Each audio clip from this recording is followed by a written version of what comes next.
में सेना और अरहम फाउंडेशन द्वारा द्रास में आयोजित किया गया साहस शौर्यथन 2024 सफलतापूर्वक संपन्न हुआ है। इसमें लगभग 1537 प्रतिभागियों ने भाग लिया।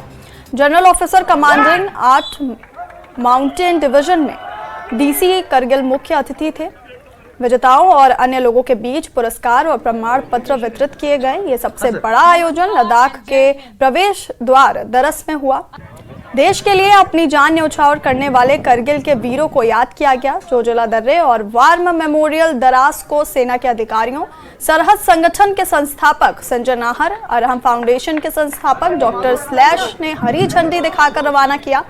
पंजाब की एक युवा महिला ने अपने 10 महीने के बच्चे के साथ भाग लिया।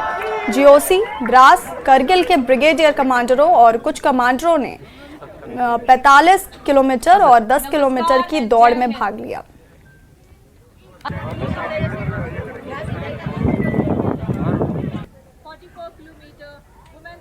ये मैराथन की वजह से भी द्रास का नाम काफ़ी में है और मुझे लगता है कि आने वाले दिनों में द्रास को इंटरनेशनल मैराथन के लिए भी जाना जाएगा, क्योंकि ये दुनिया का दूसरा सरहद इलाके में हो रहा है, 11,000 की हाइट पे हो रहा है। तो अपने आप में ये एक यूनिक चीज़ है। मैं उसके लिए ऑर्गेनाइजर्स का, इंडियन आर्मी का और तमाम लोगों का शुक्रिया अदा करते हैं। आई फील सो प्राउड कि मैं ये 4 किलोमीटर की रेस पूरी कर पाई with my little daughter. She is 10 months old। और मतलब सभी ने मुझे मना किया, इनफैक्ट शौर्यथन के डायरेक्टर ने भी मना किया कि मैम प्लीज़ मत रन कीजिए, but I want to do it, मुझे करना था। तो फिर मुझे इसने मोटिवेशन दी है और I am so happy. And she is 10 months old only. और 10 महीनों में मतलब इसने 4 किलोमीटर की रेस पूरी करी है। 2003 से लेके ये जो बच्चे जैसे इलियास है, जैसे बशीरा है, ये सारे बच्चे, आप खुद भी जर्नलिस्ट जियार साहब भी उस वक्त थे पहले टीम में। तो हमारा देखो कारगिल सिर्फ युद्ध भूमि नहीं है, एक ऐसी भूमि है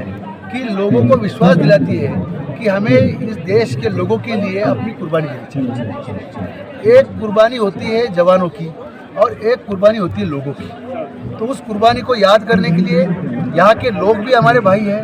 पिछले 7 साल से कार्यक्रम में मैराथन करते आ रहे हैं और जिसका हमको बहुत अच्छा प्रतिसाद मिल रहा है, बहुत अच्छी अपॉर्चुनिटी मिल रही है। इसका सिर्फ उद्देश्य एक ही है कि यहाँ के यूथ और इसको एक मेन स्ट्रीम में लेके आए, यहाँ का टूरिज़्म बढ़े। हमारा ये सरहद का जो मेन मोटिव है वो यही है कि यहाँ का टूरिज़्म बढ़े, लोगों को कारगिल के बारे में पता चले, द्रास के बारे में पता चले और बहुत ज़्यादा से ज़्यादा लोग यहाँ पे आए। लद्दाख